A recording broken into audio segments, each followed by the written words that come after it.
99% of these viewers watching this overthink everything. Naturally, if you're quite a smart guy and you're ambitious and you have big aspirations for life, you're gonna overthink things because you're thinking, is this the best use of my time? Could I be doing something better? Maybe I should be doing what he's doing. But no, you don't need to necessarily do what he's doing. You just need to stay in your lane, but just take inspiration, work as hard as Rob's working, take it as seriously as Rob's taking it. But if you're doing copywriting and Rob's, doing what Rob's doing, you don't necessarily have to do what Rob's doing. You can be a copywriter and be just as successful money-wise as Rob. Because I'd say entrepreneurship is just resource management. People just think of their assets, their property, their money, stocks, crypto. People don't talk so much about dealing with your time.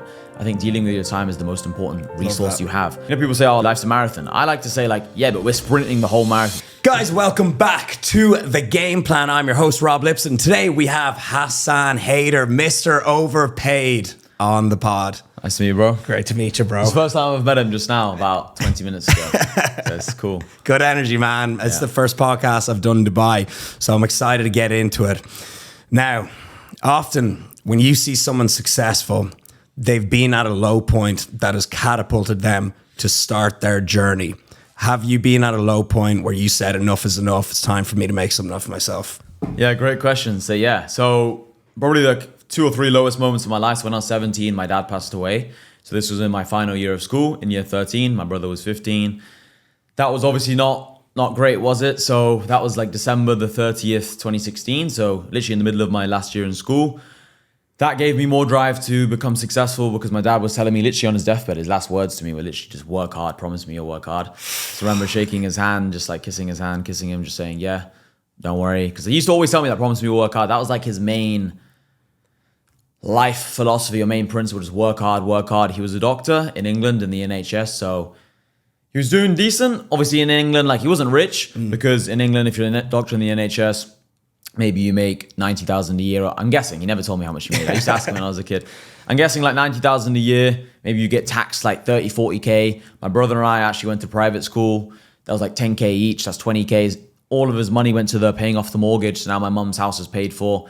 My mum never worked. So he was very much a hardworking guy, family guy. Didn't care about money too much. Didn't care about materialistic things. He had a Renault.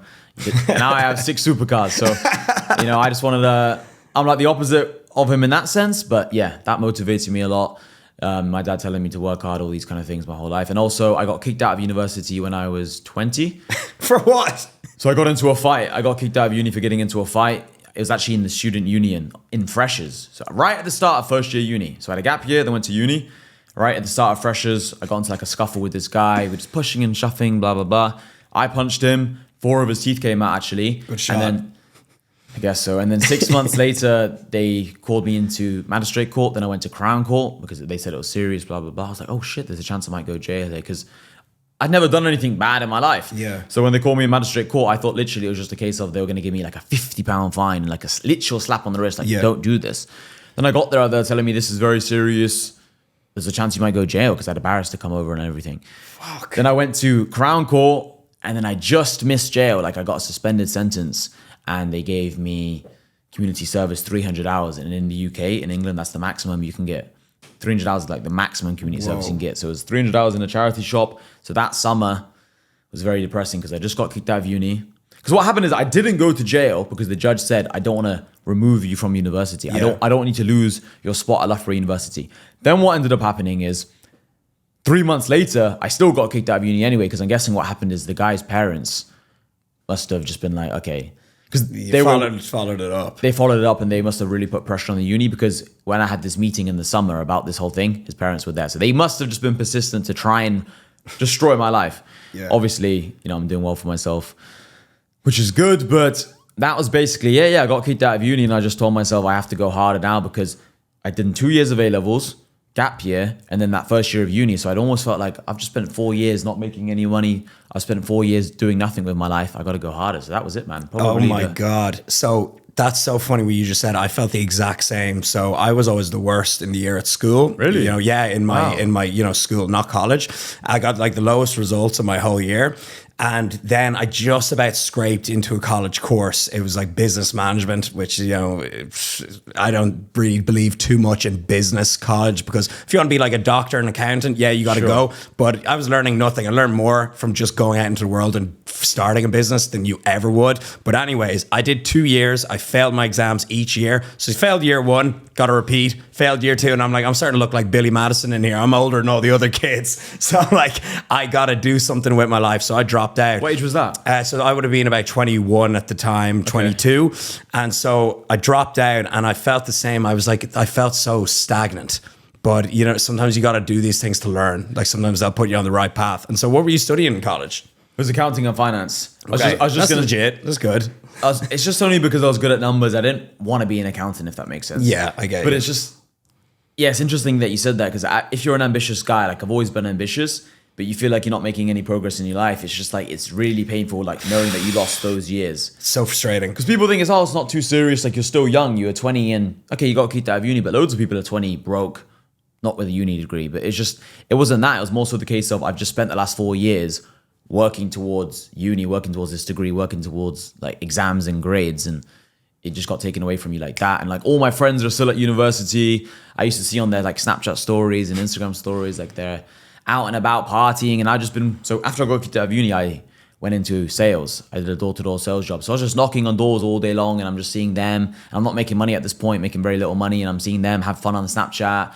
It's like they're partying with girls, they're having fun, they're doing all these things. And I was just like, what? Like, what? This is so unfair. This is crazy, blah, blah, blah. So honestly, like, I always knew I'd be successful, but there are times when you start thinking like, what? Like, maybe life isn't just a movie. Maybe it's not going to work out for me and all these things. So it's very depressing times, but I was never depressed. I've always been very strong-minded and I just knew that if I worked hard, I would be fine eventually. Nice. So we have started the podcast with your father passing away. Very sorry to that. Then there was mention of supercars. There's fights. There's going to jail. This is going to be a good episode, people. Yeah, it's going to be. I like this podcast. Yeah. Boys, he told me before. So I used to know of Rob. Not used to, I mean, I still know of you. I saw a few of your videos when I was much, much younger. And I'd always see you pop up in the fitness industry because I used to like watching gym videos ages ago. It was like you, Simeon Panda, Ulysses, all these people. Yeah. Your friend, we were just talking about, Joseph Rackage, Joe Delaney. Sure. I used to see your videos with him, Mike Thurst, and all these people. Yeah, we're all still going. That was like 8 years ago. I saw a video of him before I had any money. It was just saying like how I made my first 100K with the fitness stuff. I was like, this guy's giving an actual good game. He's being quite honest with his viewers. Always, man. Very honest. YouTube is like I have so much love for it. It's where I built my main community. So that's why, I seen you upload more recently. Yeah. So yeah, good to see it. And then he told me he watched like an hour and a half video of me on the 48 Laws of Money. The 48 Laws of Money. Yeah. So I actually, while we're on that topic, I want you to, what are your top 3 favorite laws out of all of them? My favorite one personally was daily money, but the first 3 that comes to your mind, what do you think are really important? They're all so good. Let's just recite them for this podcast. I'd say do more, think less. Like that's related to the speed. Do more, think less is 100% one of the laws. Just like speed, do more, think less. Because speed, just doing things quickly, and doing more, thinking less, they're kind of the same point almost. Like for me, maybe my top 3 are all to do with just time. Maybe with the time I wrote that ebook and then I made that video, because it was an ebook and a video, maybe it's changed slightly. But now it's almost like if I was to rewrite the whole book, it'd be 48 laws on just time management and just being efficient with your time. I really believe like time is just the only thing you have now. As I'm just getting older and older, I'm 24 now, I realize like time is everything. Because I'd say entrepreneurship is just resource management. So it's like, okay, we have time to manage. People just think of their assets, their property, their money, stocks, crypto, staff maybe. Yeah. Maybe you're managing on your emotions, you're dealing with your emotions, but people don't talk so much about dealing with your time. I think dealing with your time is the most important resource you have. So yeah, I'd say do more, think less, because a lot of people, 99% of these viewers watching this, 99.9, overthink everything. I used to overthink everything. Naturally, if you're quite a smart guy and you're ambitious and you have big aspirations for life, you're gonna overthink things because you're thinking, is this the best use of my time? Could I be doing something better? Maybe you see someone like Rob doing really well online and you're like, maybe I should be doing what he's doing. But no, you don't need to necessarily do what he's doing. You just need to stay in your lane, but just take inspiration, work as hard as Rob's working, take it as seriously as Rob's taking it. But if you're doing copywriting and Rob's, doing what Rob's doing lots of things, you don't necessarily have to do what Rob's doing. You can be a copywriter and be just as successful money-wise as Rob. So it's kind of like that mindset. It's just like do more, think less. Action removes doubt. The more you do, the less you have time to doubt and overthink things. Because I find myself, even now, if I wasn't doing this podcast and I'm just at home, say I was staring at the ceiling, and I'm a multi-millionaire, I start getting depressed and thinking, maybe I'm a loser, maybe I got lucky, maybe it's all going to go away. I start thinking all these things. So I always keep myself busy, whether it's a tweet, whether it's messaging you, whether it's setting up a next podcast, whether it's doing a podcast, What about you? Yeah, so it's actually funny you say that. I wrote out 32 things that I learned by 32, you know? So Nice. I'm a bit older than you. I got some questions for you, you know? I got some questions for you as well. Yeah. And so one of the things that I wrote was, when I've seen guys get depressed and low, it's always because they're too docile. They're too they've nothing to do. They get bored. If you allow yourself to get bored and aimless, lost direction, then that's when you start getting down depressed. If you're working towards something, you literally don't have the time to feel bad. You don't have the time to feel your emotions. You're just thinking about the next thing. You're like, let's go. But if you're hanging around moping, that's when, you know, the self-doubt comes into things. 100%. Yeah. Like even if you're broke right now, even if you're poor, whatever, you could be 20, you could be 30, whatever. If you're working 2 jobs, you've got a girlfriend, you're going to the gym, or maybe you're doing sparring, you're doing fighting, whatever. Maybe you're learning, maybe you're reading this book as well. Maybe you're watching this podcast as well. You literally haven't got time to kind of question your existence. You're just always doing something. You're like, people say, yeah, but then it's almost like what's the thing they use? They say like you're almost on a hamster wheel, you're always just chasing, you're always running, you haven't got time to appreciate the moment. But that's good. I don't want to appreciate the moment. Fuck the moment. And like the times when I appreciate the moment, you were just talking about you living in Marbella. I appreciate the moment when I was just in Marbella 6, 7, 8 months ago with my girlfriend. I'm just in Nobu and I'm waiting for my food to come. Then maybe I can appreciate it for that for a 5-10 minutes. Yeah. But in general, I like to say like, you know, people say, oh, life's a marathon. I like to say like, yeah, but we're sprinting the whole marathon. That's what I say. Oh my God, that's a banger. Let's go to the intro. Because business is very much like, it is a marathon, but you're also competing against the people like me who are sprinting every day, like yourself, who are always doing things. Yeah, you gotta go fast. Next country, next podcast, next business relationship, next boom, boom, boom, boom, boom. Yeah. So, and people always say like, oh, you know, be patient, take it slow. But there's another motherfucker out there who ain't taking it slow. You know, there's some people moving fast. They're failing fast and they're winning fast as well. that's a very big thing, failing fast, because in school, the way the whole system's set up, in my opinion, the whole schooling system is just set up it's designed to waste people's time. Agree. Like, It's designed to put you into the system. 100%. Bro, I say school is a funnel to university.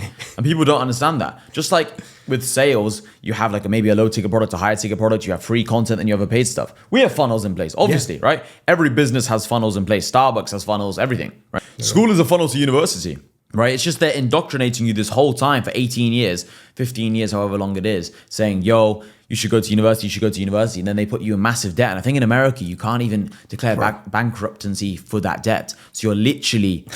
So before you were in debt. Sorry, before you were a slave because of chains. Now you're a slave because of debt and you can't escape. Bro, college debt in America, I've been reading into it recently. It's the only country in the world where it racks up like that much. It's like in the hundreds of thousands. Yeah. I can't believe it. Like it's absolutely crazy. And you're given these multiple 6-figure loans to 19-year-old kids. That's the most fucking crazy thing. Like in college in like Ireland and UK even, it's like a couple grand a year. It's not that expensive. But in America, it's like hundreds of thousands. It's nuts. It's like, imagine if you gave, so let's say you get out of college, you're like 25 and you've got like 200 grand debt. Imagine someone gave that 25-year-old 200 grand to go start a business. They'd fucking kill it. Even if they wouldn't kill it, if you asked them, would you rather spend that money on traveling the world, going to like networking events and all these things, even if they just blew the money, it'd be better than the education some of these guys are getting. You know what? It's kind of sad, but it's also interesting for this podcast. One of the guys I used to live with in uni. So after the first year of uni, this podcast, we might be going back and forth. Oh, yeah. I haven't even got to the second topic. Yeah. So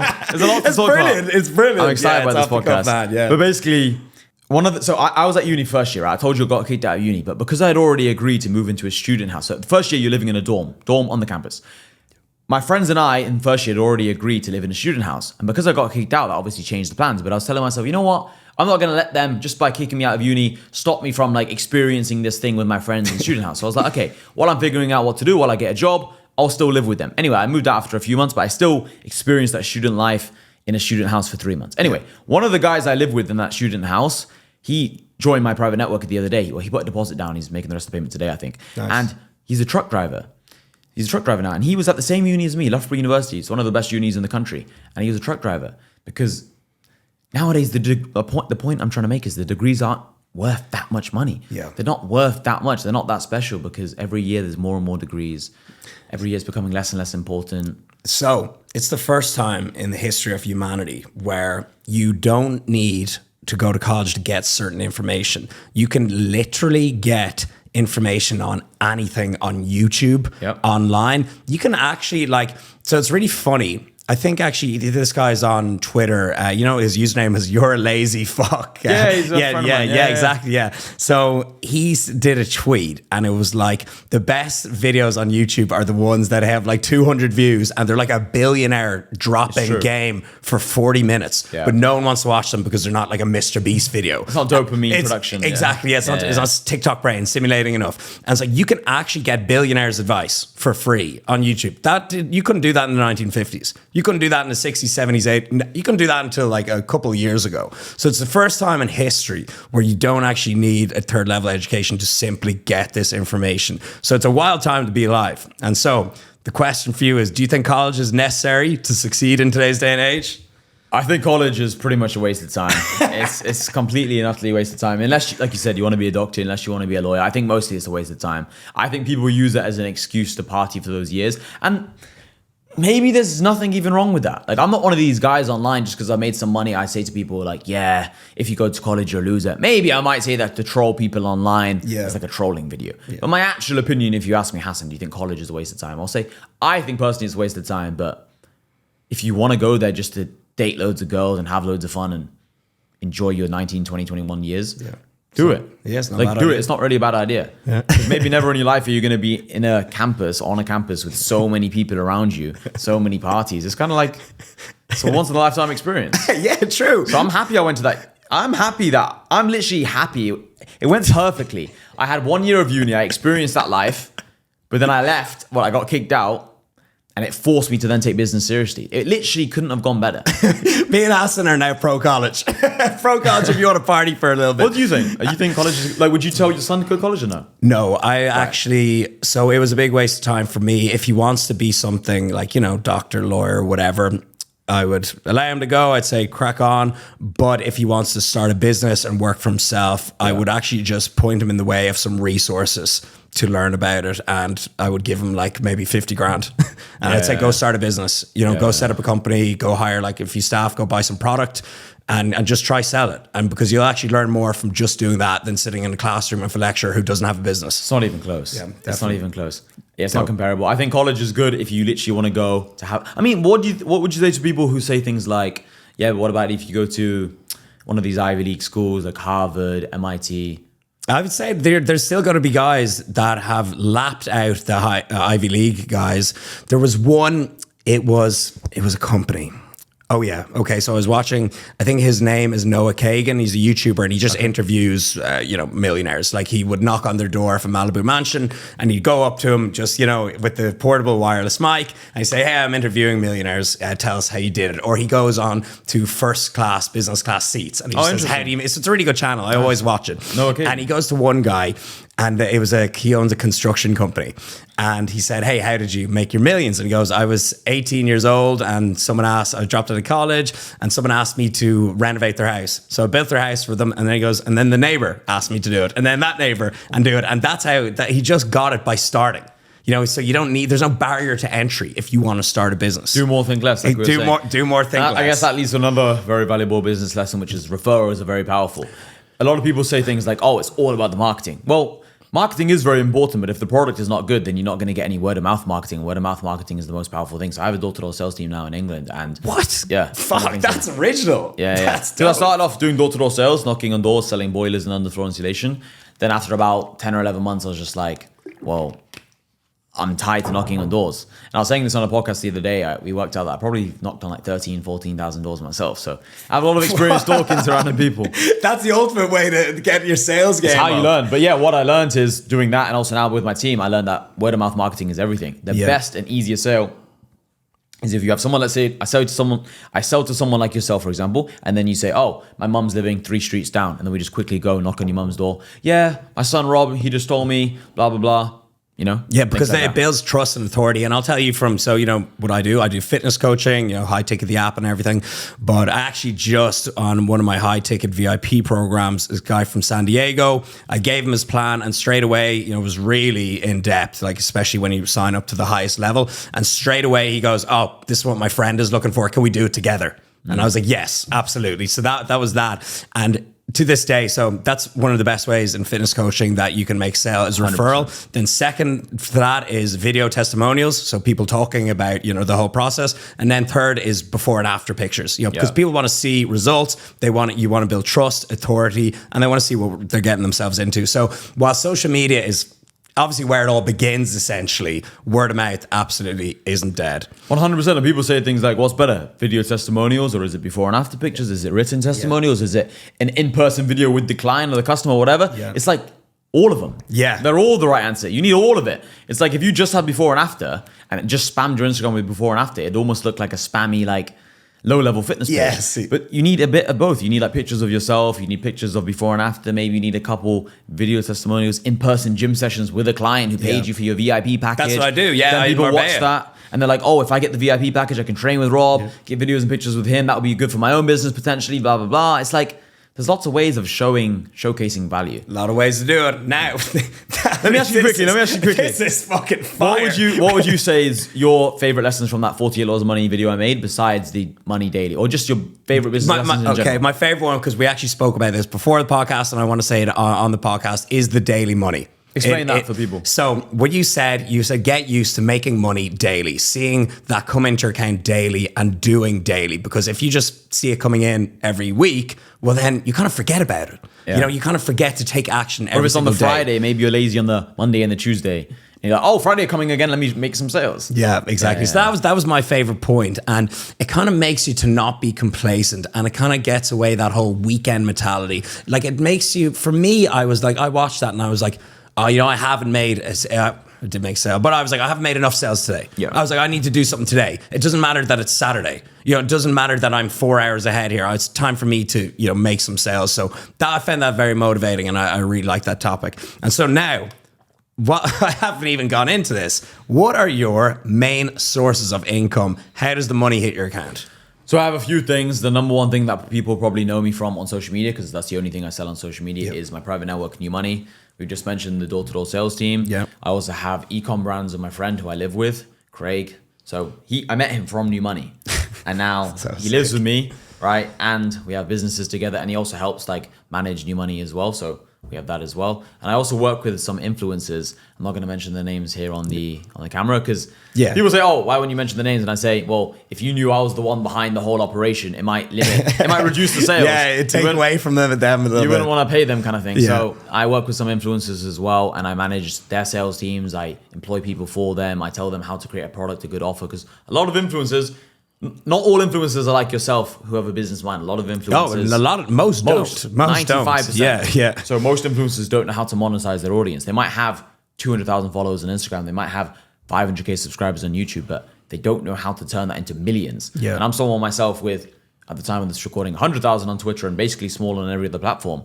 But I've made a lot of money from social media, and I've also made a lot of good connections, which make me a lot of money. Like I've just said, the guy who joined my private network and have the e-com stuff. And I also have a lot of back-end businesses, not businesses, I don't like that word, deals. Sources of income. With people from my private network, whether it's upsells, whether it's like back-end stuff and just deals, let's just say. So I have a lot of things, but the top three are New Money, my e-com brands, and the influencer work. Door-to-door sales now, maybe I'd say like number 5. Crypto's been big recently as well, but I wouldn't count that as a consistent source of income.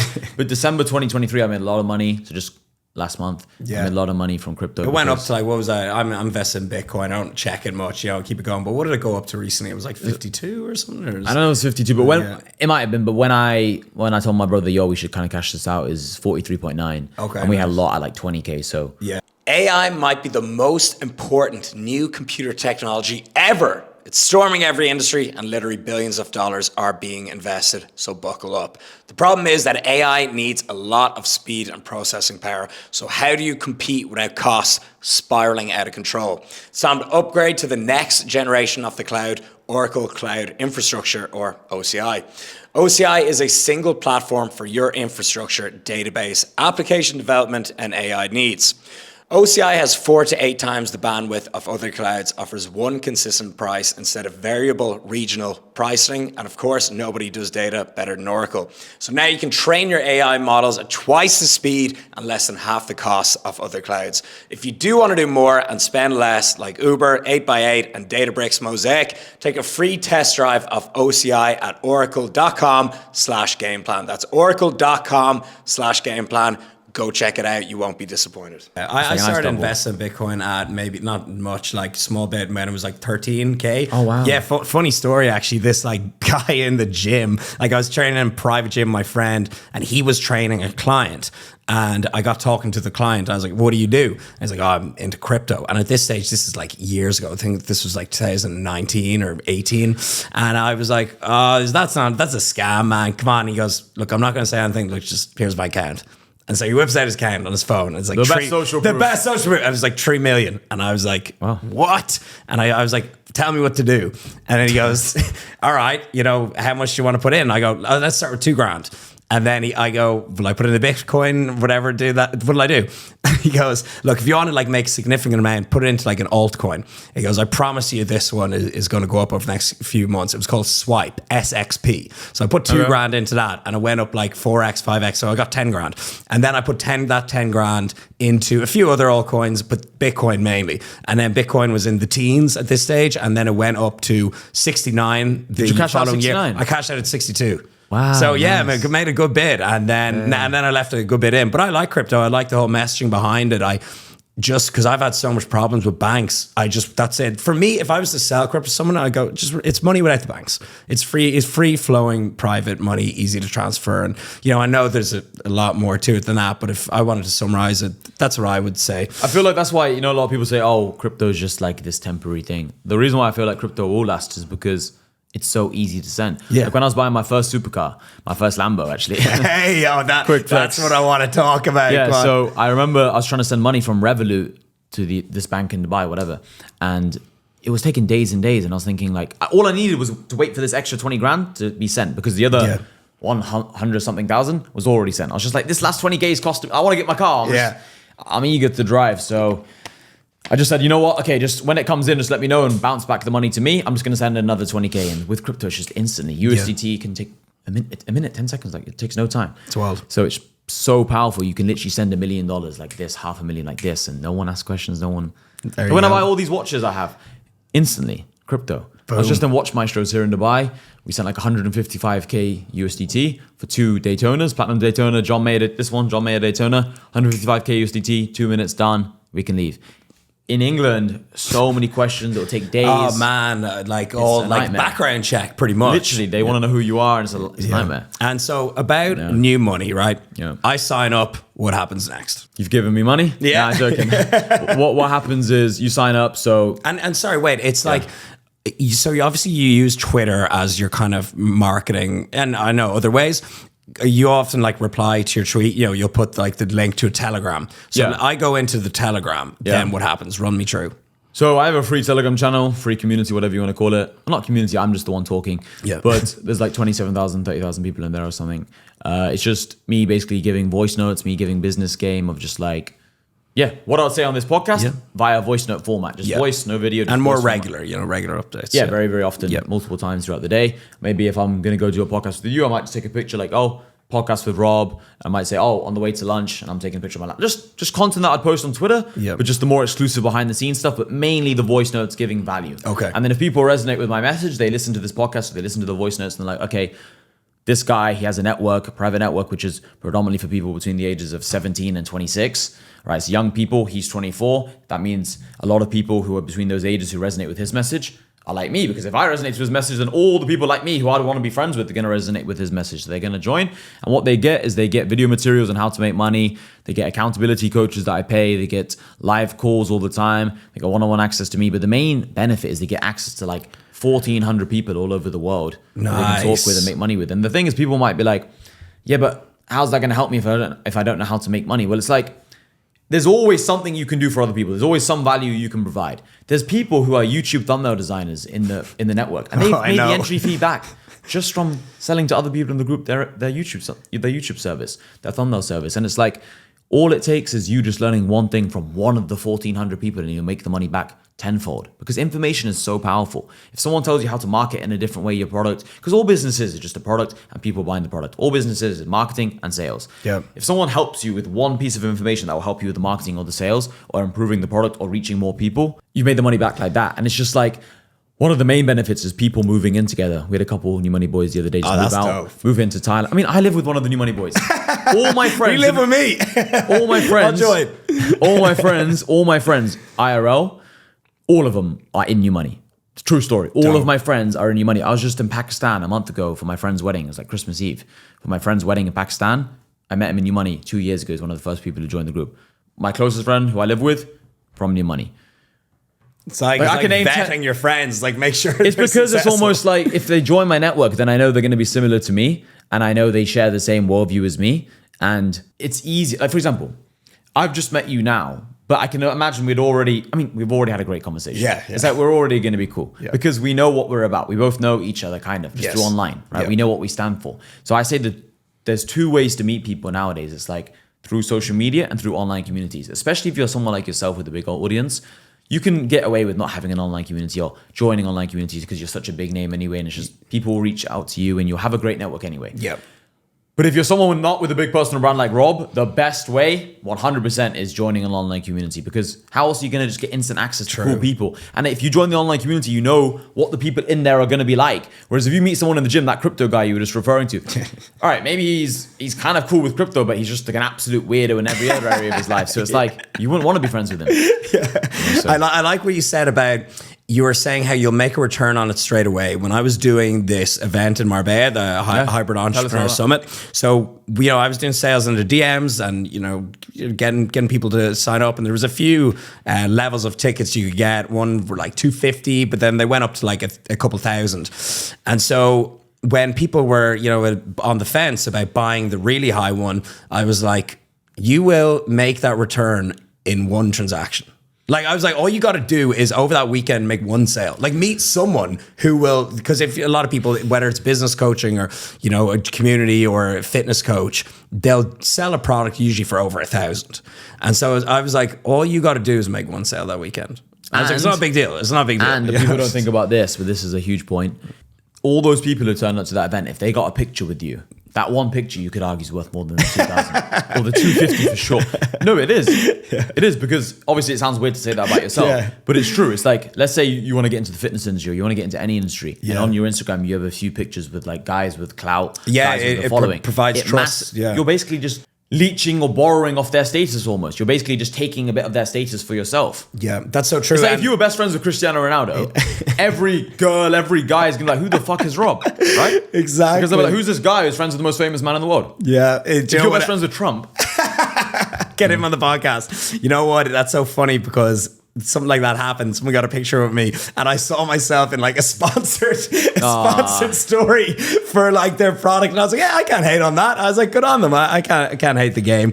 I saw the other day, I was on Instagram, I saw an ad, and I was like, this LASIK eye surgery. I saw your tweet. It was like Andrew Tate, and it was like this random looking doctor. And I'm not, maybe he did get this LASIK eye surgery. Do you think it's real? I don't know. I looked, the cargo pants looked very like his. It is him. Like it's a real, I'm saying it's a real picture, but I'm saying, can't someone Photoshop it into the room kind of thing? Yeah. Like, someone's good at Photoshop, can't they just take your image, like now you could be sat like this and just copy and paste you and drag you into like the seat of like the surgery room. Yeah, yeah. So I don't know if it's real or not. You'd have to ask Tate yourself. But the point is that got my attention. I was like, oh.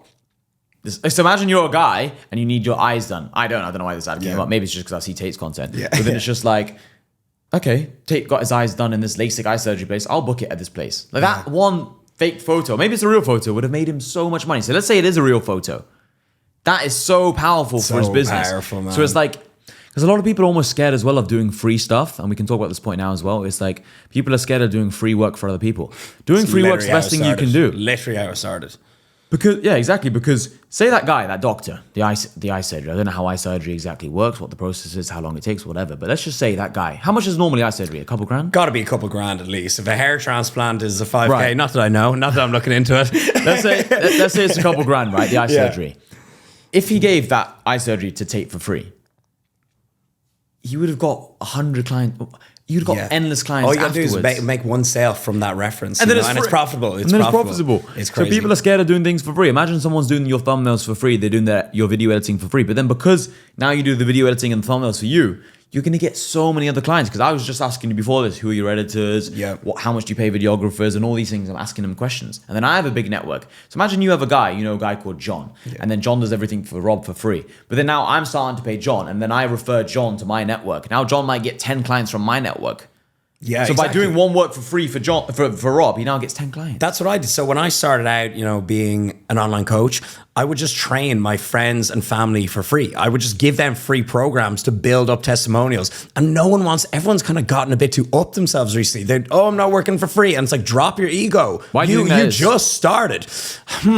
I think people maybe they have gotten a little bit too entitled and they're not as hardworking as they used to be. Like back in the old day, people were eager for work. Nowadays, actually, after lockdown, because everyone's on benefits and getting government handouts, I have a friend who owns a restaurant and he literally can't get any staff. He's like advertising really top, like managerial positions, and he can't get staff in London in a really fancy restaurant. And he can't get any staff because this is after COVID, everyone's just getting paid by the government. So people have just gone soft. Great answer. It doesn't surprise me, actually. It's just entitlement. And I think it is because they see people online, because nowadays you have so much access to people like ourselves who are millionaires doing well. And then you think, I'm going to be a millionaire like them. And yeah, of course you can. You can easily be a millionaire, right? No, not easy. It's going to take a lot of work, but you can certainly all become millionaires. It's just a case of, don't think this came easy for us, because I know how many hours I've spent knocking on doors, how many hours I've been on the phone, how many hours I've been doing everything. It's thousands and thousands of hours of total effort. Yeah. So it's like, don't think that you don't get any participation trophies in life. Maybe in school you do. Maybe your mom gives you one, but not in the real world. So a quick point that I want to touch on before I forget it. So it's about kind of the Tate photo, if we're thinking it's Photoshop or not. It's so funny, okay? There's this guy in the fitness industry, V-Shred. I don't know if you've seen him, but he's quite like disliked in the fitness industry. I've never met him. He just does like really tacky marketing and gives out some bad bro science information. But anyways, he ran ads where he's pretend talking on a podcast and he makes the background look like Joe Rogan's podcast. Smart. He faked the studio of Joe Rogan. He's never been on Joe Rogan. But it's smart, but it's definitely morally bankrupt. So he made it look like he was on Joe Rogan and ran ads. The audacity, like the cheek is absolutely crazy. But that is brilliant. Yeah, I think it's kind of funny. I think those things. And if you fall for his content, then maybe it's on you to smarten up a little bit. The thing is, some people might say, yeah, but he'll lose more in the long run for like lying about that. But I could even argue that it's all about how you play things. Like say, okay, if he says, yo guys, I'm on Joe Rogan. Yeah. It's one thing. He doesn't say that. But it's like, if he just puts the studio, maybe he's inspired. He just likes the red curtains. Yeah, maybe he just likes it's very smart. Because now we're talking about him now. What's his name? V-Shred. There we go. I might actually check it out. And I think probably a few other people will. So yeah. It's funny. How big is he? What's his audience? He's got like 1 million subscribers on YouTube or something. He's been in the game like a long time. There's a lot of there's a lot of conspiracies about him that he's like a Hollywood actor and he's got like a big team behind him or something, and he's just like the puppet on strings. Probably. It's kind of interesting. I've never met him. I don't even know anyone who's met him, but yeah, terrible at fitness information, but obviously he's doing something right. But so back to building new money. So I really want to build a course as well, just something that I would give to myself, something that current Rob would give to 21-year-old Rob starting out. So how did you build new money? Like, what do you do? Do you just set up a camera and start creating content? Like, what's the first step? So shall I tell you the reason why I actually started New Money? The reason why I actually started New Money was because I was traveling and I was making all this money from my sales team, and I sat there thinking, I'm going to this country, I'm going to that country, and I'm constantly saying hi to people, goodbye, hi, bye, hi, bye, hi, bye. And I just thought, this is very fleeting. This is all very transient.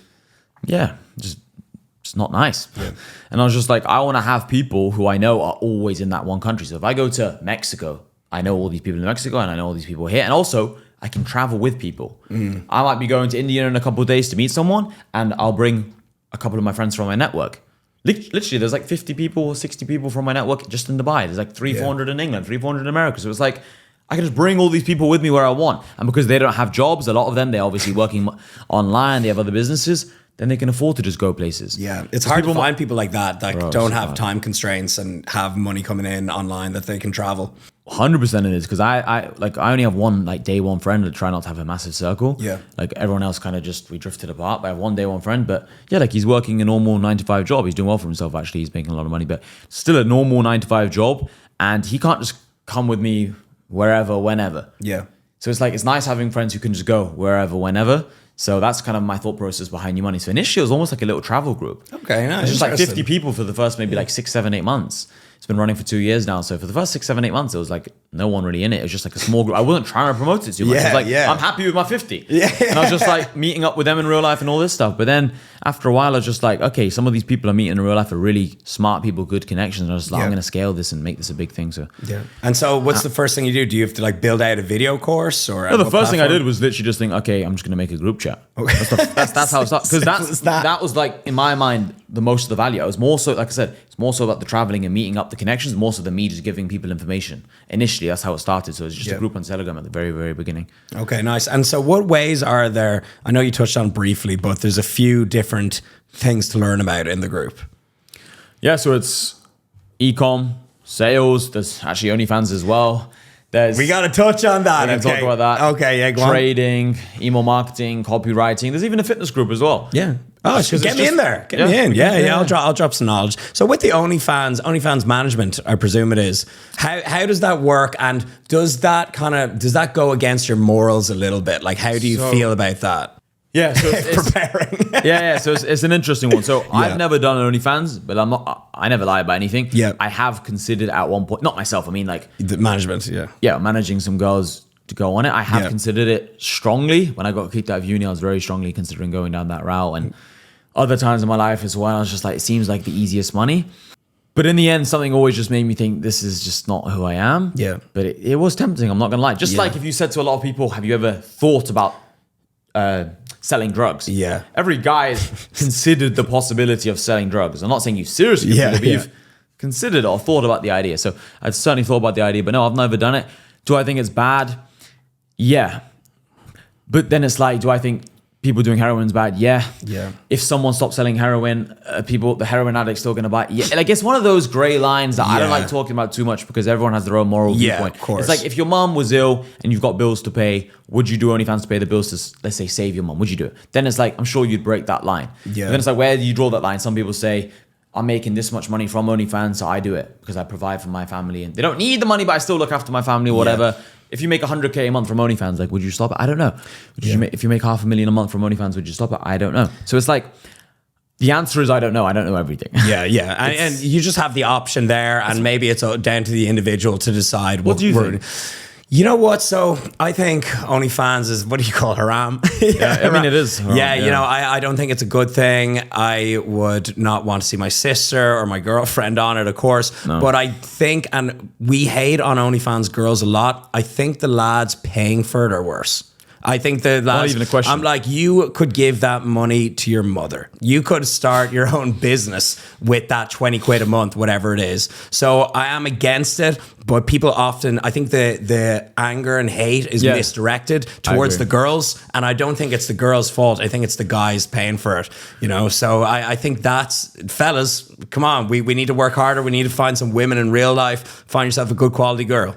I'd say as well, though, you could even maybe go deeper and think, maybe it's not the guy's fault, maybe it's not the women's fault, because you could make the argument for the average man nowadays, dating has become harder, right? I think a lot of people would agree with that. So for the average guy, it's becoming much, much harder to get that good quality woman. True. And for the women, I mean, we can go really deep into, like, we are. So if you look at inflation, right? Inflation is just, it's destroying the average man. Yeah. Well, then it's like in a lot of households, the woman has to work. Not, she can if she wants to, let's say like our girlfriends, if she wants to, maybe she can, right? Cool. But it's like a lot of girls have to work because their man just doesn't make enough. So then it's two incomes pulled together. And then it's like, okay, they don't raise the children get raised by the government, blah, blah, blah, whatever. But it's more so a case of, if you're an average guy and you can't get a girl, and like all these girls are on Instagram, it might be easy to go down that funnel and start following all these girls and go down the funnel of subscribing for $5 a month. Before you know it, I've seen stories on Twitter of guys like giving their whole life savings. As that one guy who my God, yes. Oh, I saw Ruby that. Ruby Rose. That was the one. Did you see the state of that guy? Like, he looked like a crazy He looked like person. what you think. He looked exactly what you think. That's a mad story. And what's dating like here in Dubai? So Pretty crazy, I'd imagine. Yeah, people ask me that all the time. I'm in a relationship right now, so I'm not actively messaging other people and all these things. But yeah, I mean, it's not as good as other countries, I'd say, because a lot of people here are just, it's like what I was saying before about going into a country, hi, goodbye, hi, goodbye. Like a lot of people come into Dubai for a week, 2 weeks, a month, like yourself. They don't stay here. So there's a lot of tourists, not a lot of people who just full on live here. That's so true. And people literally have to leave for summer because it gets too hot. You know, a lot of people do. So it's literally like limited time here. And also it's like there's a lot of paid escorts and so I remember first time I came to Dubai, I was in like the Four Seasons hotel with my friends, and I was just like looking around. I was like, whoa! Like people said Dubai doesn't really have many girls, and I was like, there's loads of hot girls. Then it dawned on me, I was like, wait, they're all. Bro, the exact same thing happened to me. So I was in One Oak. This was in 2019. Okay. And so I was in, you know, a dance floor, club tables, everywhere. And I was walking around, all these beautiful women everywhere. And I'm like, they're so friendly. Yeah. I was like, oh, whoa, guys, this is the best. You know, we're having a good time. And then just the conversation, they're like, you know, how much you pay me? Or whatever. It dawns on you. And it's kind of a harrowing feeling. You're like, oh God, everyone here's a brass. It's a crazy place. It's got to be like the prostitute capital of the world. It's kind of more of like a way of living, you know, for some. It's like accepted here almost. Yeah. I don't, what's it like having a girlfriend here? I mean, it's the same as, I guess, in any other country. I don't know. It's almost like, it's people asking, it's like if you look for anything in life, you'll find it kind of thing. So it's like if you look for brasses and you look for escorts, I'm sure you'll find loads, but it's now I don't even notice them too much because I don't actually go out that often and I don't go clubbing that often. Oh, interesting. So I don't know, but like when I first came and I was going out a bit more, I noticed it more. Yeah. Like I said, when I was in that place, I was like, whoa, there's just so many girls around. Then I realized they're all brasses, but no, it's fine having a girlfriend. It's the same as, I mean, what do you mean by that question? I'm trying to just like, is there any distractions and, you know, nights out and like, do you ever like miss is it tempted life? to like? Yeah, exactly. That's what I mean. Yeah. I'd say the same as every other country. Yeah. Not really. In Dublin, there's definitely not. You're like, I'm sitting in on the couch all day. No, if anything, I'll actually say if anything, it's the other way around. Yeah. If anything, because there's loads of hot girls, but like I said, dating in Dubai is probably harder or there's less distractions because there's so little normal girls compared to a place like. True. If I was in Nottingham, England right now, where I used to go a lot because it was next to Loughborough University, every 3 seconds there's some hot girl who's my age who I'd want to talk to. Every 3, like especially in Nottingham's full of hot girls. Yeah. England, France, Spain, these countries in Europe, there's way more distractions. In Dubai, I'd say, in terms of like not wanting to cheat on your girlfriend, which is a crazy statement, but it's the country it's the city in the world that's probably the least tempting. Okay, I'd say it's the other way around. Yeah, that's funny. So it's kind of similar in Marbella. I obviously used to go there since I was 14, and I go there and I party loads. And what's now, Marbella's dating like? So it would be very similar. You go to some places and you can just see there's a lot of girls. You can just tell if a girl's a prostitute looking straight at her. But there's also a lot of people that are really just into the gym, health and fitness and living a healthy life. That gym paddle. Oh man, I have 5 gym memberships in Marbella. They're all insane. Like they're so good. They're all like, you know, they're all like paddle, outdoor and everything. And so when I used to go to Marbella as a teenager, I would just go there and kind of treat it like Magaluf. I would just be drinking every day, partying. And I was like, oh, Marbella is only a party place. Yeah. But when I've grown up and matured a little bit, I've gone back there and, you know, I've gone like 4 or 5 months without drinking in Marbella, you know, prepping for a bodybuilding show, just really living my healthiest life. So just like what you said, you can just find whatever you're looking for. Completely. Yeah. Especially a big city. Like I call them big boy cities. I've made this tweet a few times. You might have seen that. Like I say, if you live in somewhere like Michigan or Newcastle or Sunderland in England or Fulham or like these kind of places that not much is going on. You know, you live in Marseille, France, or whatever, or some small town or whatever. It's like try and move to. If you want to really make the most of your potential, achieve your potential, I feel like you should come to a big boy city. Yeah, places like Dubai, Miami, LA, Milan, Paris, Vegas. You just are going to meet more people like yourself, more big players, and it's just going to make you more competitive. And yeah, there are hotter girls there because all the best talent in the world get attracted to the big boy cities, whether it's ambitious dudes or the prettiest women. Like obviously in Dubai, there's some of the prettiest women in the world. Same as Vegas, same as Milan. Yeah. But naturally, also a lot of times with the prettiest women, it comes with the brasses, the escorts. They want the most money. They want the most gifts. Maybe that might not be the most wholesome women who you want as like a wife or a girlfriend. So it depends on what you're looking for. It depends on what stage you're at in life. Like a lot of guys, like they say, oh, Dubai just got full of like hoes, like just girls who are just looking for just fun. Well, it's like if you're on the stage of your life where you just want fun, Then And that's the best thing ever. So it's kind of like, it's just what you want, man. You always find what you look for. If you go to a big city like, you know, London or Dubai, whatever, you're forced to level up, especially as a man. Like if you don't, you just can't stay there. You just can't do it. You know, you can't afford the way of life. You can't network with the right people. So, you know, if you're from a small town, one of the most beneficial things you can do if you want to level up as a person is just go to one of the hubs of the world. I'll just say as well, talking about the point about having a girlfriend, I feel like if you're just the average guy, if I right now had like average money, average everything, I would be very insecure in a place like Dubai just with my girlfriend, because I'll be like, every guy we see, or a lot of guys we see, because if you're average, half the guys are better than you, half the guys are, let's say, lower level.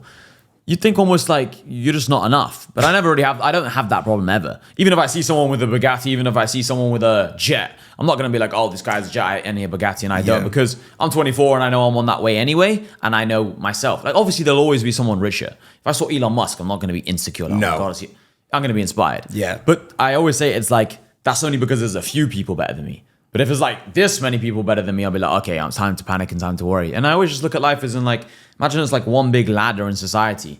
And you've got all the men ranked in order, right? Based on everything. Not just money, but just everything combined. Highest status, highest whatever. Just every day I try to climb up a couple spots. And it's like, I know every day I am climbing up a couple spots. So that keeps me sleeping easy at night. Whereas if I feel like I was going down the ladder or on the same point and other people who were here are now here, I'll be like, fuck, like, how have they just gone ahead of me? Like, what am I doing? So you're 24, which is so young. Like, you really started on this journey early. Like, to put it into context. Can I just say, sorry, go on. Guys, Rob has really prepared this podcast and planned it so well. So it's like, I'm not even asking him too many questions because I feel like this could be 5 hours, this podcast. Oh, yeah, no, Corey, I like to, let the guests talk and everything. No, thank you. I really appreciate that. I like to be a good host. But so you're 24. Yeah. I only started uploading my first YouTube video at 22. Interesting. So I think I made my first million. I was about 27, maybe. Nice. So, you're so ahead of the game. You're 24. You got 3 years on me from that point. Yeah. Does it ever feel surreal to you? And do you understand how rare it is to be in your position at 24? Like buying supercars, watches, everything, like compared to not even the average, compared to 90% of 24-year-olds. I always try to be as honest as possible when I'm doing this podcast. I really... Like just quickly before I answer this question, one of my main sales philosophies, and it came from door-to-door sales, was buy or die. So it's like, I'm very much like, someone's going to buy something from me or they're almost like dead to me. Because in door-to-door sales, you learn this. It's very much like, you can't retarget them with ads. You can't message them again on Instagram or email or whatever. You can't cold call them again. It's like, if you don't sell to that person on the door there and then, you lose the sale. So my personality is very much like, I'm an aggressive person, not passive aggressive. I just say it how it is. So I always try to keep it honest. And I'll say, to answer that question, I always knew I was going to be successful. I'm not one of these guys who are like, oh my God, I can't believe this happened. Like, that fake humbleness. Yeah, I'm not that guy. Like, I say it exactly how it is. Like, I always knew I'd be successful. What I will say is I achieved success I got to this point earlier than I thought. And the reason why is because when I was at uni, I didn't think suddenly I'm going to be kicked out of uni and now I'm going to be forced to go down this business journey. I didn't think that. I thought maybe I'll be at this point at maybe 30, So I didn't know it'd be this quick, but I always knew I'd be at this point. And does it feel crazy? If I sit and really think about it, it is absolutely insane, like at the level I'm at now, if I say so myself. But it feels less crazy because I'm talking to people like you who are also doing well. Yeah. I'm talking to my friends who are also doing well. But if I was to go back to Nottingham and I see these normal girls in university and I'm going to their dorm room and I'm seeing like my normal friends from England, and because I'm into England in a year and a half. Yeah. And I made a lot of progress in the last couple of years. And then it would really hit me if I was like driving the same car and the same roads and talking to the same people. And like a year and a half ago when I was in England, I was already a millionaire at that point, and I was just starting to feel like, like every time I had a conversation with a friend, that's what really made me feel like, whoa, I've come far. Yeah. It's like that nostalgic feeling of like I used to talk to this person loads and then now I'm in this position. It's just insane. It's just crazy. So doesn't feel crazy in Dubai, I'll be honest. Yeah, doesn't feel that crazy. It becomes the norm when you're surrounded by winners. Because I live on a palm. I live on the palm. I live on a private beach, and my neighbors have a private beach. What a sentence! Yeah, so I have a private beach, and my neighbors have a private beach, obviously. And the people opposite the beach, they also live on a private beach. It's the same. So everyone around me lives on a private beach because I live on a private beach. So you're like, this is normal. For sure, you become acclimatized, right? And it's like, 2 minutes drive, there's like all these 5-star hotels in Dubai on the Palm. It's like the Raffles Hotel, the Kabinski, all these nice hotels. The Atlantis Royale, have you seen that? Yeah, sick. So it's like, it's very hard to think, whoa, when you're literally surrounded by billion-dollar buildings, like the Atlantis Royale. So I don't know if that answered your question. No, it did. So it's good that it's like your new norm, but when you really have to think deep about it, then it does. If I was to go back to England, it'd be like, whoa. Yeah. Did you go back for Christmas? No, I don't celebrate Christmas. Our family's like Muslim, so my mum, she doesn't celebrate Christmas, so no, I didn't. But my mum comes to Dubai. Obviously, I've seen my mum. I see my mum, but she comes to Dubai. But yeah, are you like a religious person? Like, you know, I wouldn't say I'm a religious person. I believe in God. I still would say I'm a Muslim for sure, but I'm not the best Muslim in the sense of I don't pray 5 times a day. Yeah. Will I fast this year? There's a very good chance that we'll fast. Yeah. For Ramadan, yeah. Yeah, there's a good chance I'll fast, but I don't pray 5 times a day. Sometimes I swear. Sometimes I'm still like kind of a modern day Muslim. Yeah, it's probably the only thing in my life where I'm almost like conflicted on, in the sense of my mindset in life is very much like, if you want to make money, then you'd work hard and make money. Because like, if you're religious and if you believe in God, then why wouldn't you follow?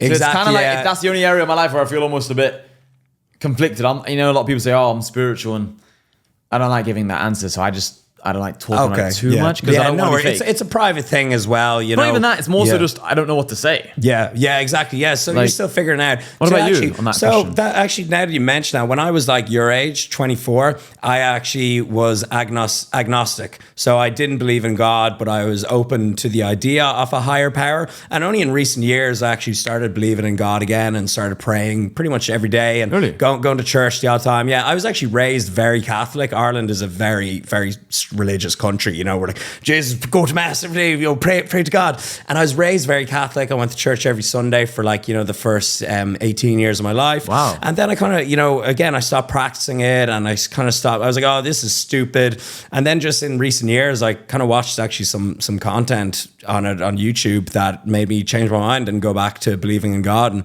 now I do, and I find that happier. I find happier, calmer, and that praying to God is a better form of meditation for me. It's just meditation. Well, it's just meditation. You just you just practice. You're grateful. You say thank you, and you just have a little think to yourself at the end of the day. So it's like, it's not even like this big thing. It's just like something I've gone back to, and that I think the world is.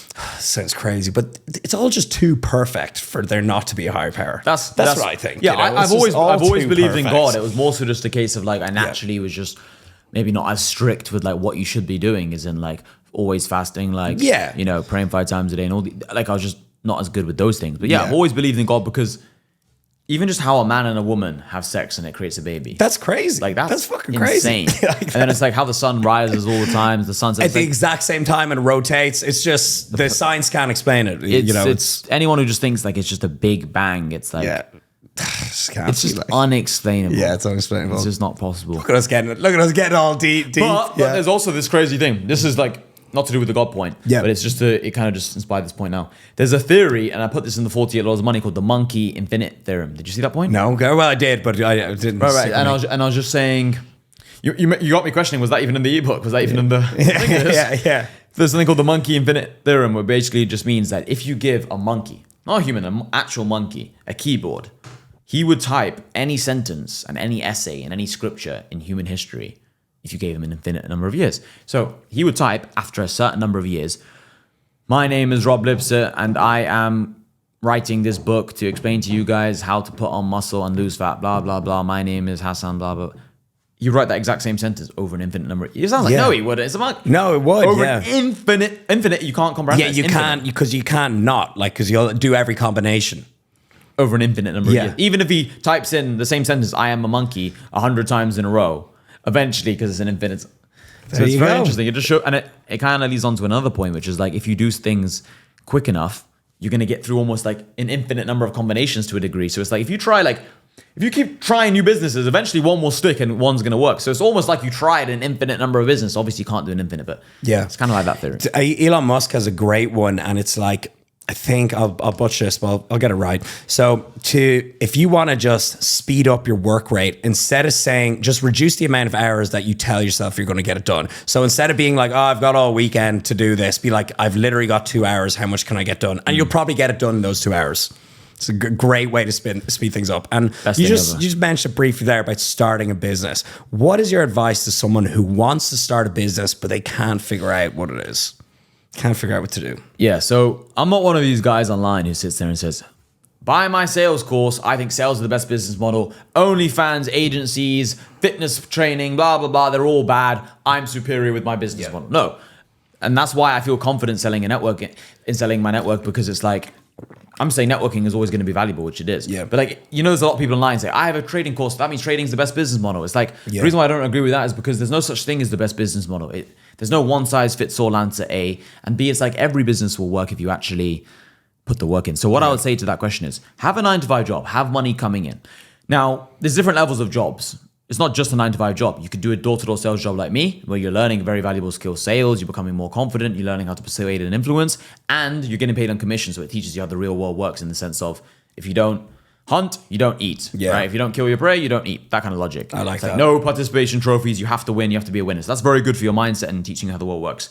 So have some kind of job, whether it's Uber and a sales job, whether it's a 9-to-5 job, have some income coming in. Ideally, though, what you don't want is you want a job that doesn't teach you any skills and is very time focused. If you can have a job that doesn't teach you skills, like for example, I used to sometimes go to the gym at like 1 a.m. when I was like on the hustle and in the grind stages, and there was like a security guard who'd open the gate, and like he was just sat there. I was the only guy who'd go in at that time. He'd just be watching videos I used to see in his like little security booth kind of thing. He's just watching videos. Like that's a very good job to have, because you're getting paid.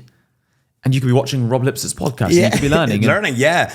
I remember when I was working, I had a 9-to-6 job. Like, there were my hours. It was in an office job. I was in a startup, and I was stuck at a desk for just, 9 hours a day pretty much. And there was a stage before I quit.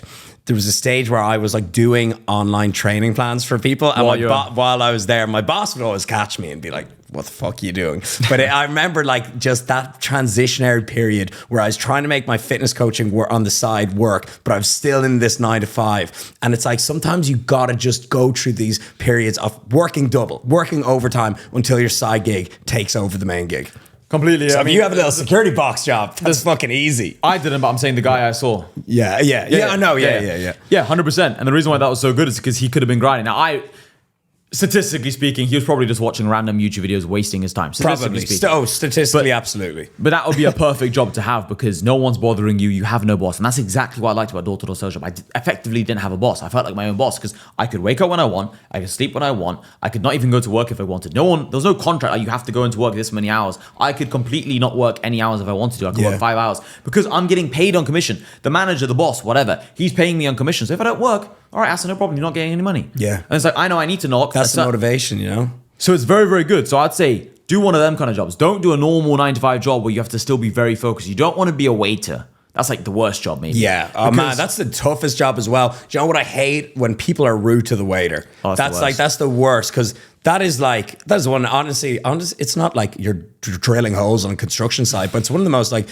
toughest, most kind of frustrating jobs you can get. Like, again, you're on your feet all day, and people if someone's rude to you, I'm just like, oh man. Because what people do is they like talk down on the waiter almost like they're like an inferior person. It's just like everyone's just at a different stage of their life, and maybe at that point in their life they need that to pay up.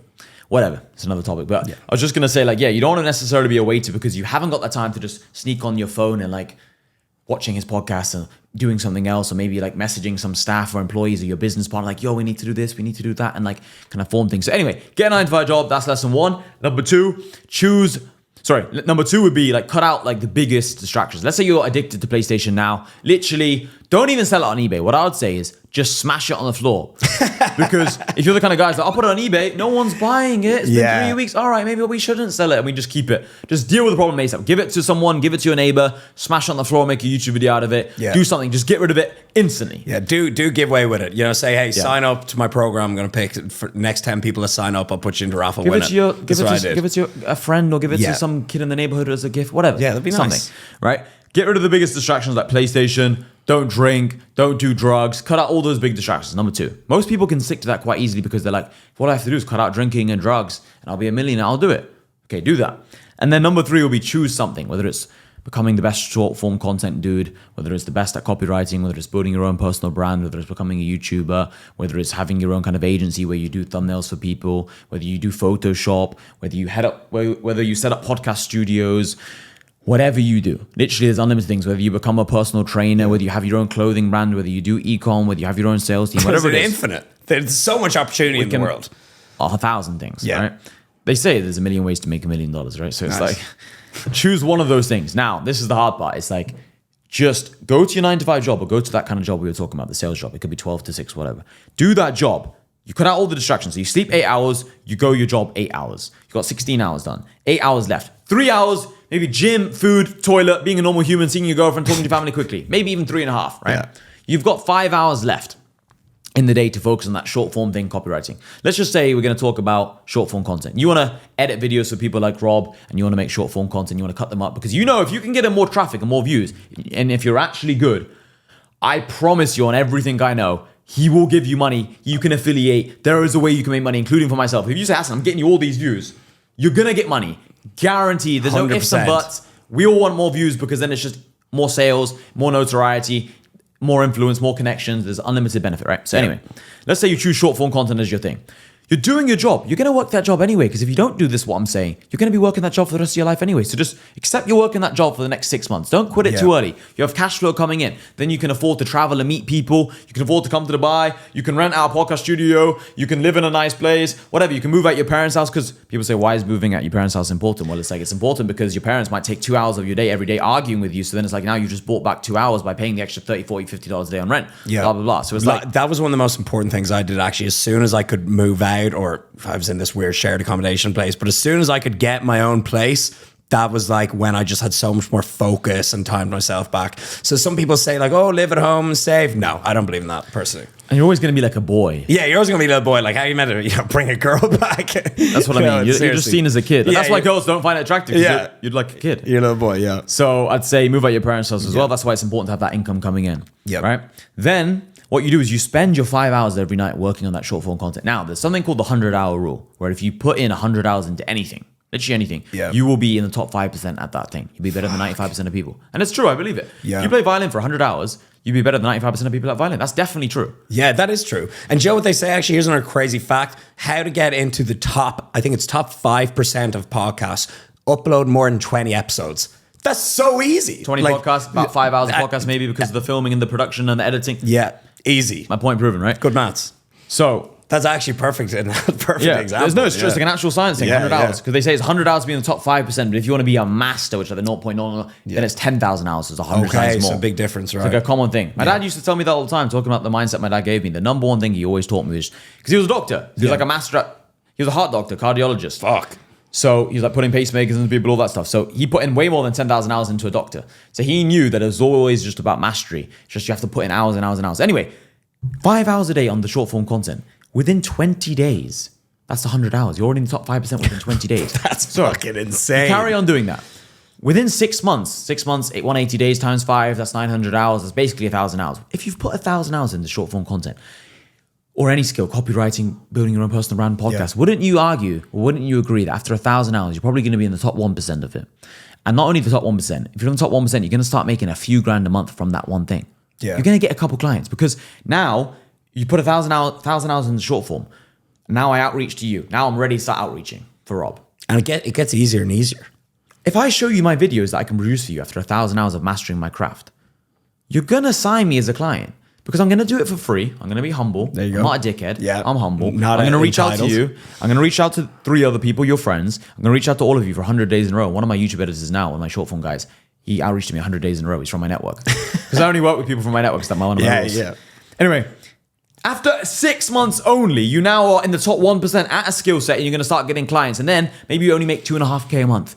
You're only making 2.5K a month from your job. You take the job, you replace it, you put it in the bin, and now you go all in. Instead of 5 hours, you put 10 hours into the short form. And then in the next 6 months, now it's not 1,000 hours you put in, you've put 2,000 hours. Now, within a year, you've put 3,000 hours in. I guarantee you, you'll all make 10K a month if you put 3,000 hours into anything. Done. That's the actual solution. But the reason why no one tells you that online is because it's much easier to say, buy my course. Yes. But I don't say that. It's like I just give people value and say, if you want to join my network, good. If not, it's like it's get lost. I don't care. That's That's some fucking knowledge right there. It's the truth, man. Yeah. It's the truth. That you're like a master at your fitness stuff. Yeah. You're in great shape. Oh, man. So I've been doing it for 10 years. Like, I am so confident in my abilities. And that's actually, we'll touch on this a little bit, but in terms of like building up a true business, building up trust and authority, you know, the more hours you put in, simply the better it's going to go. It's just, it's a volume game.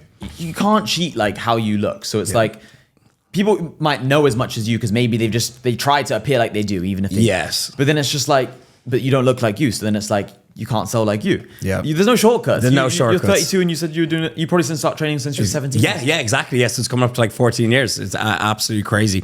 And so I want to talk about money and mindset. There's two things. This changed my life on how I viewed money. I'd be very interested to hear how you view it as well, okay? There's two ways that I looked at making money in business. And it's scarcity versus abundance.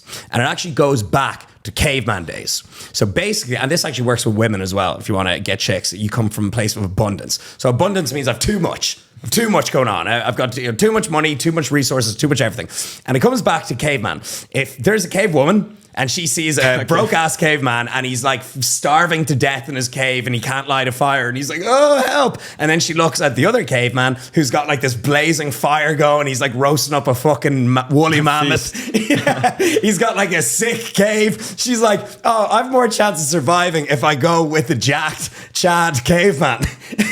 So that is biologically rooted in us that people are attracted to abundance. And so if you have this scarcity mindset, people will not want to work with you. They don't want to pay you. Women will not want to sleep with you or date with you. So in life, the most important mindset you have in everything is coming from a place of abundance. And, you know, and saying, I've got plenty, that there's so much jobs out there. There's so much ways to make money. The million ways to make a million. You need to believe that. You need to tell yourself that. And you need to understand that because it's true. It's true. And that's the way, that's the biggest mindset shift that I learned when it comes to making money. How do you view money? What's your mindset around it?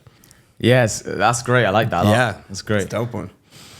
There's so many things I can say. Like, hit us up. It's such a good podcast so far. Basically, it's just like, I mean, there's two things. So I do think there is a million ways to make $1 million, and I do think there's so much money out there. 100%. That is a fact. The thing is, when I was younger, and I used to, let's say, listen to people like yourself, or I used to watch these kind of videos, I used to be like, well, yeah, but you're just saying that, bro. Like, you don't no, like, put me on a live to test. We'll both do it for a video, maybe. Yeah. We really believe there is a million ways to make $1 million, and we really believe anyone can make it. But I do also believe it is very competitive, and in some industries, it is a zero-sum game. So, for example, like, you're one of the best, like, almost known fitness dudes. Yeah. That means you've outcompeted lots of other fitness dudes. That is certainty. Like, all the people you've ever sold to in your life. You sell clothing? Yes, I did at the start, yeah. Clothing, I'm sure you've done every fitness thing. Everything. Yeah. Everything. Literally referrals, fitness, brand deals, products, your own program, low ticket, high ticket, everything, right? At some point, the people who've bought that program or bought that clothes, whatever, they could have bought from someone else. Let's just say this other guy here called John. Yeah. They could have bought from John, but they bought from you. You put John out of business. You took John's customers. You starved him because you ate. That's how it works in business. So it's like, there is a million ways to make money. Yeah, you have to come from a point of abundance. But at the same time, and I believe in this point a lot in life, you have to have two opposing thoughts at times. Yeah. Yes, I'm a Mr. Abundant. I believe in everything. There's a million women, and there's billions of women, there's billions of dollars, but trillions, zillions. But at the same time, I have to work much harder than everyone to compete for the money and the women and everything, because it is still limited in how much there is. Sure. There is only limited number of people in the fitness industry making millions. Yeah. There is only a limited number of people in the music industry who are making money like Little Baby. Yeah, like starving artists, there are plenty. 99.9% of people in the fitness industry and music and model industry, they're all broke. Yes. But then there's people like yourself doing well. You have to outcompete people. So yeah, it's abundant. Yeah, anyone can make it, but certainly not everyone can make it. So that's kind of we've got two viewpoints there for people to have a think on. I like that. So you have to just kind of keep both in the back of your mind. It's like, I believe I can get anything, which is true. But if I want to get anything, I have to understand I have to outcompete the 99.9% of people who also want everything, but I'm going to be better than them by working harder. You have to have both of them. So that's kind of my mindset. Did I answer your question? No, that was perfect. Yeah, because about the scarcity point, like maybe you want, like if the question's almost like, have I ever been scarce in my thinking? No, not really. Yeah.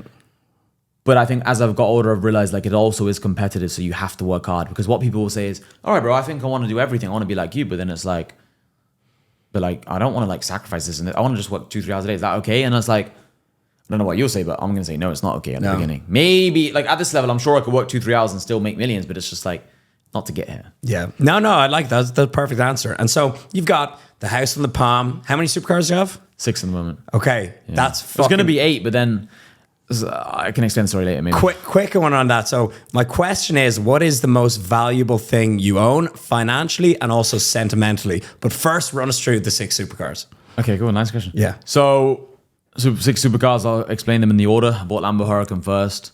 Then I bought Ferrari 488 Spider. Then I bought Porsche GT3 RS Weissach Edition. Then I bought Lamborghini Urus. Then the McLaren 720S. Then the Ferrari 8 Tour Superfast. What's your favorite one? The answer changes nearly every day, depending on which car I'm in. But the car I drive the most is the Lambo Urus because it has 4 seats. Yeah, and I can just put more people in it. All the other ones are 2 seats, but it's not my favorite. The one that gets the most attention might be the Huracan because my Huracan's particularly loud. It's probably the loudest Lambo in Dubai, I think. Yeah. It's ridiculously loud. I don't know, bro. I don't know. Buy all of them, I'd say to people. Buy all of them. I don't think there's an answer. Again, abundant mindset. There you go. You don't want to be in a position like where you have to choose a supercar. Yeah. It's like there's nearly one for every day of the week. So, yeah, life depends on it. And I can only keep one. Yeah. Maybe the Lambo Huracan because overall it's just the best. The sound, the grip, the handling, everything. The Porsche is amazing at driving, but it's uncomfortable. Girls don't like it. And also it just... People don't give you that attention. When it I like turn that. Heads. Like, look on the streets. You want streets. to turn heads, yeah. And so, do you actually? So, what's the most financially speaking? What's the most valuable thing you own? I bought some property. Okay, but I don't. Interesting. Yeah, I don't talk about it much online. Yeah, also, I didn't know that. I actually because like let's just say I'm not gonna mention how much it is, but let's Yeah. just say I'm gonna make up a number. Let's say I have a property that's $1.2 million. Let's say I'm not a $1.2 million property. Like if I stand from the outside of it, especially if it's in a nice location or an apartment, whatever. Let's say I take a picture of it like that. It's not as interesting as like a supercar. Yeah. And so that's kind of why I don't flex it. And also there's a couple other reasons we were kind of mentioning. Yeah. Keep it in. But yeah, probably cars are definitely not the most expensive thing I have, but I have a lot. I have lots of watches as well. I have like 20 watches. I have, should I name them? Yeah. I got like Steel Patek 5711, Gold Patek 5712. I bought 4 watches in a week, like a couple weeks ago. I bought this John Mayer Daytona and a Platinum Daytona, 155k USDT. And then I bought a Steel Patek and I bought a chocolate Daytona. So I bought 3 Daytonas in 24 hours. That's wild. Is there a YouTube video of that? There's a YouTube video of me buying this one and the Platinum for 155k. It's got like 5k views. Imagine the editing is just the hidden gem. What you should do is you should do a YouTube video where you talk about, just title it "Buying 3 Rolexes in 24 hours," and even just put footage, and you can just sit there and talk about the experience of doing it. That's a good video idea. I'm taking YouTube more seriously as we speak now. So these things are all in the works. But yeah, I appreciate the advice for sure. Yeah. I need to do that. Yeah. And sentimentally, what's your most valuable possession? It can even be like a memory or anything, a holiday. Yeah, like something that means a lot to you. No, it can be a thing. There's something that's quite meaningful to you. Maybe it was like the first thing you bought or something, like first of something. I'll start with maybe a memory because I think there is something, but I'm trying to I can't remember what it is for now. It'll come to me in a sec. Maybe one of my best memories. Maybe one of the most impactful memories. Definitely not the best memory because my dad had literally just died. But one of the most like crazy memories of like, whoa, this is crazy. Yeah. Was my dad had just died, right? In that minute that he died, I was like literally in the other room. Like I'd just gone for a second into another room just to like get water from the fountain because we were in the hospital for 4 days. So he actually got rushed into hospital on Boxing Day. He had cancer. It was already a long time coming, but that's when his pressure dropped, all that stuff. We knew he was going to die. Anyway, when I came back into that room, obviously I just see my dad die. The doctor said my mom was crying. Obviously my brother was extremely upset as well. And I remember 20 or however long minutes after, we just eventually have to leave the room because they have to like clean the body and all these things. I remember like, I don't have to even explain this, but it's just like the room I'm in. So we leave it. Down the corridor, like I remember my mom like stopping for a bit and she was like, just like looking back at the room, like almost thinking like she wants to go back. Cause she knows like, cause if we walk past this like corner here, then we're going to go to the elevator. We're going to go downstairs. She's never going to see my dad again, her husband. So that was like really emotional at the time. I remember being like, whoa, this is crazy. Just like, obviously like, I'm extremely upset. It's my dad, but it's almost like, anyway, I have to become the man of the house. I have to be stronger. B, it's like I kind of mentally prepared it was coming because we knew it was terminal. Yeah. There's like a few things that I kind of just like allow me to, in the moment, I wasn't that emotional. I wasn't that like, I'd come to peace with the fact that my dad was going to die within a couple of days. Because when he got rushed on Boxing Day, we knew he only had a couple of days. It's like on the Boxing Day and the 27th of December, that was when I was like, he's going to die. Emotional Christmas and everything. Right. Emotional. So then it's just like, that moment was super emotional. But I remember just thinking to myself, like, it's crazy because my mum, she's still alone now. It's been 7 years. She's never going to get remarried. Like, she's still quite young. So it's like she has a whole life ahead of her. Whereas my brother and I, you know, we have things to do. Whereas my mum's like, her whole life is like my dad. You know, she doesn't work. She doesn't. So it's more sad for my mum even, right? The thing is, kids move out. People always say like, oh, you know, your kids are everything. But it's like, your kids will move out, whereas your partner might be one of the most important, probably the most important life choice you can make, because pretty much the kids might move out at 16. If you have a guy, if you have a son, the son might move out at 16. Especially if you're like, you're an alpha dad and you're like, you know, get into business, do this, like go date some girls. You could tell them, yo, leave at 16 maybe. Whereas like your partner, you're going to be with them forever. So it was super emotional for my mom. She's still obviously sad. Obviously, we're all sad, but I'm saying like, probably the hardest for my mum, yeah. That was probably the most crazy memory. The nicest memory, maybe I was just on holiday somewhere in Turkey and just my whole family was there. We were all by the pool, just something like that. Nice. I don't know if I have any particular... Even maybe going to court. So I remember the day before Crown Court, it was an Easter holiday. And I remember telling myself, if I wake up at 7, because the court was like 9 a.m. You know, I actually missed magistrate court. The time I was supposed to go magistrate court, I missed it. So I was supposed to go magistrate court. They must have sent me a letter to my uni, but I never checked my mail. Yeah, of course not. So they called me one day. I was like, "This Hassan?" I was like, "Yeah, who's this?" And they told me like, "You're supposed to be in court today." I was like, "What?" Because someone told me that I might be going to court in a few months. I was like, "No way!" Like, yeah, you didn't believe it, yeah. Problem later, like, yeah. So they called me like, "You're supposed to be in magistrate court." Blah blah blah. Anyway, long story short, they said, "Come tomorrow. You have to come. Do not miss it. I was like, I promise I won't. I didn't know of it. I promise I'll be there." Went there anyway. Then they told me you have to come back Crown Court. The day before Crown Court, I knew Crown Court was serious. I was starting to read up online. It said GBH, grievous bodily harm. I was like, what's GBH? 3 to 18 years in jail. What? All these things. And I was thinking like, what? Like, because I'd not told my mum. I've not told my brother. By the way, my dad died like 2.5 years before. So fucking I'm thinking I can't go to jail for 3 years. I'm like, you know, my mum will literally like have a heart attack. I was like, this can't happen. I was reading like 3 to 8. No way. All I did was punch the guy once. Like, I know 4 of his teeth came out, but it's just like, it was a lucky, unlucky punch. Whatever. Yeah. Lucky Which if you're trying to... Another reason I used to like getting, you know, a load of stupid scraps when I was a teenager. Avoid fights because one punch can ruin your life, not just theirs. I've only been in 2 street fights, yeah. And both times I've landed the punch that's like, done it and like ended the fight, and I've won, but both times I've lost. And I'll explain the other story maybe after. Both times were very like sad and bad moments. Yeah. Night before Crown Court, I'm like nervous. I'm like, so I went to my friend's uni dorm in Nottingham. He was there. He was out with a girl on a date, and I was just sat there in his room. Like, I have the video on my phone. It's like on Snapchat. I'm like looking at myself in the mirror. I'm like trying on the tie, and I'm like, fuck, like this is crazy. Tomorrow I might be going to jail, and I haven't told my mum and brother. I'm like, pray to God, like hopefully, because it's 50-50 in my mind. Anyway, when I got to the court, the day of the court, they said it wasn't GBH, it was ABH. I was like, okay, is that good? He's like, yeah, it's assault bodily harm. It's not as serious. I was like, okay. That's a good start to the thing. And then I walk in the room thinking, okay, hopefully. Anyway, they gave me what they gave me, 300 hours community service, blah, blah, blah. But that was probably one of the most impactful things in my life because like in that moment, that judge, like, so the way the courtrooms obviously work for those people who don't know, it's just like everyone's facing the judge. The judge it's like a teacher in a classroom. The judge is like the teacher in the classroom. Everyone's facing the teacher. But I'm at the back of the classroom. They put you in a glass box. You're at the very back of the classroom. You're at the back of the room. Yeah. So no one can see me. I'm the back. I can see everyone though facing the judge. I'm the back of the classroom. And I remember this whole time you're looking at the judge like this, and it's just like this guy literally can just completely impact your life. The sentence would have been 6 months. You serve 3. It's not exactly like still it fucks up. So I know a guy. He went to jail for a little bit, and like now he like kind of can't do anything. Like he can't travel to so many different countries. He's always getting checked up on. His bank accounts have gotten closed. Like it just seems like life's against him now after going to jail. Like once you go behind bars, your life it can be really fucked up. And it could impact your mindset. You might just start hanging with the wrong crowd. So I'm super grateful that I didn't. But I mean, they just gave me the benefit of the doubt because I had no previous record and all these things. But the point is like that was a super impactful moment. I was just like, that guy can completely change your life. Because at the time, I wasn't a millionaire. I was a kid in uni. And I wanted to be in my degree. I wanted to be at my uni. I don't want to be kicked out and lose everything.